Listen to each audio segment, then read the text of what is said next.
선생님, 비염 수술이랑 코성형이랑 같이 할 수 있나요? 비염 수술도 하시나요? 무턱이어서 턱끝 수술했는데도 숨 쉬는 게 힘들어요. 자, 이런 글들을 보면서 얼마 전에 이번 주인가? 이번 주가 되게 바쁜 주였거든요. 왜냐면 저 코성형 연구회라고 있어요. SRF라고 서울 라이노 플라스티 포럼이라고 해서 대한민국에서 코 수술하는 성형외과 전문의들끼리 모여서 만든 공부하는 학회 같은 거거든요. 근데 거기서 이제 논문 공부하고 뭐 같이 경험 나누고 이런 거 하는데 이번 주 수요일 날 그걸 미팅을 했고요. 방금 방송 시작하기 전에 9시부터 10시 반까지는 라이노플라스티 소사이어티 오브 아시아라는 그 아시아 코성형 하는 사람들 다 모여서 하는 웨비나가 있었어요. 그래서 그거를 오늘 백무현 선생님이 발표를 해주셨거든요. 지금 몽고에 계시는. 그래서 그거를 또 한 200명 모여가지고 그거를 하고 방송을 지금 하고 있는데 최근 우리나라에서 벌어진 근 5년간에 벌어진 그 변화된 모습에서 가장 속상한 내용 중에 하나가 뭐냐면요. 이 숨 쉬는 거, 비염, 비중격 망곡증, 이게 실비보험으로 어떻게 하면서 이게 병원의 마케팅 도구로 전략이 된 게 저는 굉장히 좀 안타까워요. 왜냐면 비중격 망곡증은 대한민국에서 아마 제가 탑 클래스에 드는 비중격 망곡증을 갖고 있는 사람이에요. 그런데 비중격 망곡증이 있는 채로 코 수술하는 병원에 상담을 가면요. 이렇게 상담을 해요. 너 비중격 망곡증이 있어서 숨이 잘 안 쉬어질 거야. 이거 비중격 실비보험 있어? 그러면 비중격 망곡증 실비보험으로 수술할 수 있으니까 그거 써줄게. 그러면 그거 연골 뛴 거 아깝잖아. 그러면서 우리 코 수술도 같이 하자. 그렇게 해서 뭐 예를 들면 코 수술하는데 뭐 한 300만 원 보통 든다. 뭐 400만 원 든다. 이러면은 실비에서 한 150, 200만 원 받아서 너는 한 100만 원만 내면 코 수술할 수 있어. 이렇게 꼬셔서 수술하는 이비인후과와 성형외과가 최근 한 5년 사이에 엄청나게 많아졌죠. 그래서 이 질문이 나오는 거예요. 제가 여기서 팩트를 하나 말씀드릴게요.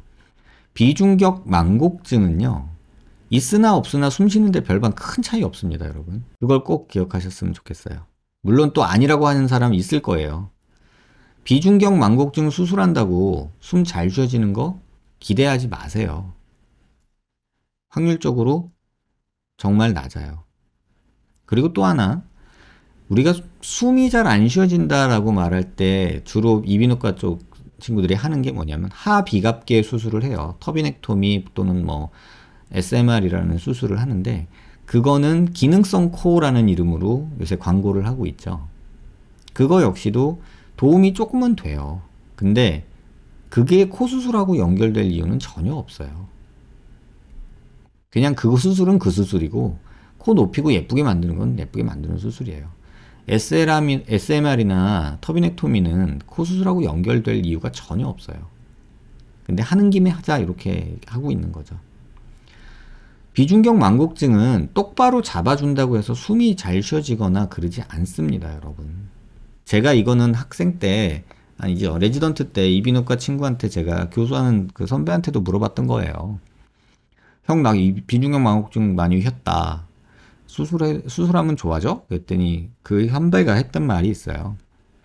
반반이야? 이렇게 얘기를 하더라고요. 뭐가 반반이야? 그랬더니 숨 잘 쉬어지는 거는 비중격 망곡증하고는 상관없고 그냥 그 수술하고 나서 사람들이 좋아졌다고 말하는 사람 반, 모르겠다는 사람 반, 그렇다고 보는 게 돼요. 근데 코는 휘었다고 숨을 잘 쉬어지지 않고 이런 건 아니거든요. 그 이유는 아니에요. 그리고 피지올로직하게 우리는 도미넌트 콧구멍이 있어요. 이게 뭐냐면 하루에 정확히 기억은 안 나는데 하루에 3번 정도 사이클이 돌거든요. 8시간 정도로. 우리가 숨을 들이쉴 때 8시간 정도는 오른쪽으로 숨을 쉬고요. 그 8시간이 지나가면 왼쪽으로 쉬고요. 그 다음에 또 8시간이 지나면 오른쪽으로 쉬고요. 이런 식으로 도미넌트 에어웨이가 계속 사이클릭하게 변해요. 그렇기 때문에 나는 이런 사이클이 없이 한쪽만 막힌다라고 느끼시는 경우가 있어요. 그리고 뭐 CT를 찍어보거나 내시경을 해봤을 때 콧구멍이 넓이가 왼쪽이 훨씬 큰데도 불구하고 환자는 왼쪽이 막힌다고 느끼는 경우도 있어요. 그러니까 이런 것들을 좀 종합적으로 판단해야 되는데, 그 실비보험이라는 것 때문에 이런 내용이 많이 회자되고, 또 이 내용으로 조금 적은 돈으로 수술도 할 수 있다, 이런 생각에 굉장히 지금 많이 되고 있는 걸로 알고 있어요.